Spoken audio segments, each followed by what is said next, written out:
الرسول الكريم أما بعد فأعوذ بالله من الشيطان الرجيم بسم الله الرحمن الرحيم وما أرسلناك إلا رحمة للعالمين. جناب صدر اساتذہ اکرام اور میرے جلیل ساتھیوں، السلام علیکم ورحمۃ اللہ وبرکاتہ. میری تقریر کا عنوان ہے رحمت للعالمین. وما ارسلناک الا رحمت للعالمین.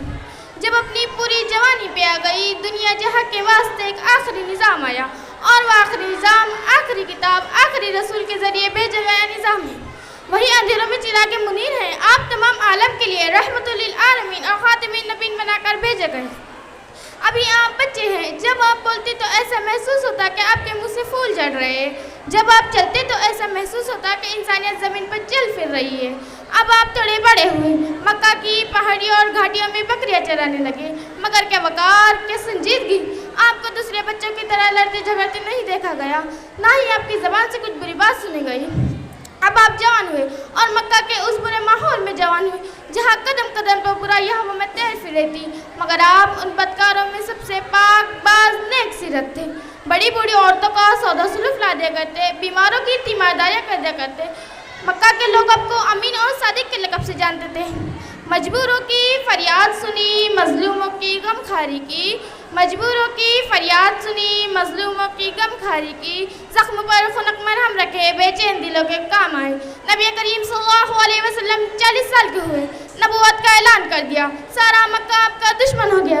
طائف میں آپ پر پتھر برسائے گئے، آپ زخموں سے چور چور ہو گئے، مگر آپ نے کسی کے حق میں بد دعا نہ کی. بس یہی کہتے رہے، بشر ہے بے خبر ہے کیوں تباہی کی دعا مانگوں. بشر ہے بے خبر ہے کیوں تباہی کی دعا مانگوں. ظلم بروز بروز بڑھتا گیا، جس کے نتیجے آپ کو مدینہ ہجرت کرنا پڑی.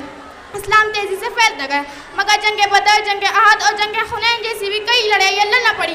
آپ تاریخ کا مطالعہ کیجئے تو آپ کو معلوم ہوگا کہ جب کوئی کمانڈر یا جنرل کسی ملک میں فاتح کے حصے سے داخل ہوتا ہے تو وہ مظلوم پر ہر وہ ظلم ستم ڈھاتا ہے جس سے ہدایت کانپ پڑتی ہے. مگر آپ جب مکہ میں فاتح کے حصے سے داخل ہوئے تو آپ کا سر مبارک جھکا ہوا تھا اور ایسا محسوس ہو رہا تھا کہ آپ شکر کا سجدہ ادا کر رہے ہیں.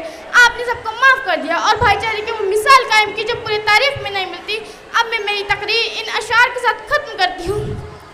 جس نے ظلمت کو منور کر دیا، جس نے ظلمت کو منور کر دیا، خاک کو خورشید و اختر کر دیا.